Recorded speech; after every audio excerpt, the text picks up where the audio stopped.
Hey y'all, it's Mike with Grassroots K9, and today I wanted to talk to you guys a little bit about how we go about testing hunt drive in dogs.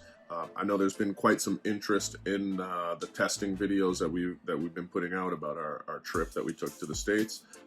So I want to show you guys kind of the process, or one of the processes that we follow to test a dog's desire to hunt. So this video is going to be pretty working dog focused, but the cool thing with hunt exercises is that we can do the exact same thing with pet dogs. So if you're looking for something to occupy your dog's mind, you should tune in and kind of watch this video because it'll give you some tips on what you can do to help them. All right, so the first step in the process of testing hunt in a dog is we just do something simple called field throws, or we call them field throws.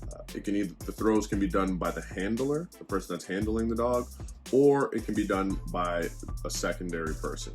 So if you watch this video, you can see that someone's holding the dog back on a line, and I'm there and I chuck the ball. The key thing here is that when we're first beginning, we let the ball sit for us. Like, we make sure the ball becomes dead. We want to find a place that has a little bit longer grass. That handler holds the dog where they're at, and then they release the dog once the ball is settled into the location.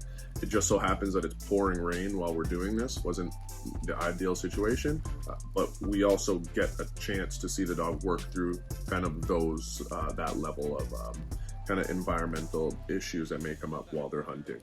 What we're looking for while the dog is hunting is that it starts from an eye game. So the dogs, they're going to rely on their eyes first, so they can kind of spot where we threw the ball. Then when their eyes don't produce results, we want to make sure that they quickly default to using their nose. And we want to see some pretty obvious use of them using their nose there, and that behavior being pretty intense while they're doing that. So we don't want them just too laxy-daisy. We don't want them running around aimlessly. After the dogs have progressed and they've done well there, so yeah, in this stage, it should be pretty easy for them to find the ball. And as long as we saw all the characteristics that we like, then we go to something that I call like placements. So we get the dog out, same kind of ordeal. The handler's holding the dog. We do the placements in a similar location, maybe move up at the field a bit, so the dog really understands the context. Say it just came out here and was hunting for something, and now it's going to come out and hunt again. So we get that dog out. The handler's restraining them. One person shows them, the other person shows them that they have a ball or a toy, object of desire, and then they go out and do kind of fake hides around, and one of those fake hides, they put the ball down. Again, this placement is still occurring outside.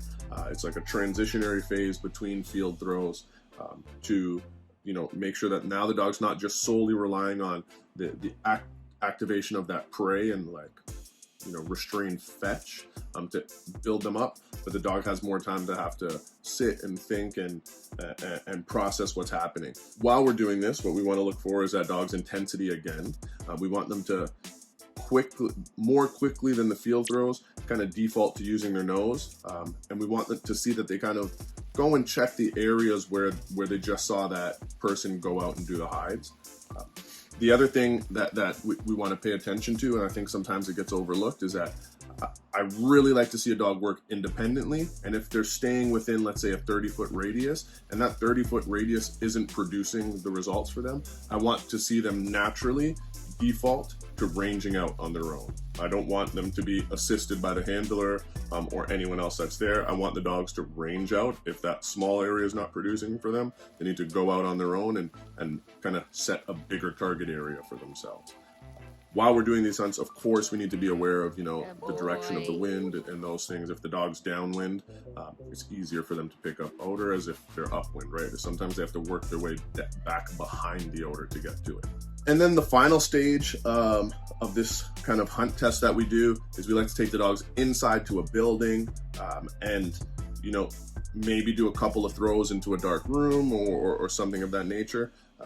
Then we follow the same process and go into placements. When we do these placements, we want to try and use places like a classroom or maybe lockers, something with a lot of drawers, a couch. So we want to get that person, and we're utilizing that environment now because we're inside, and it gives us the ability to find some more creative places to hide that toy.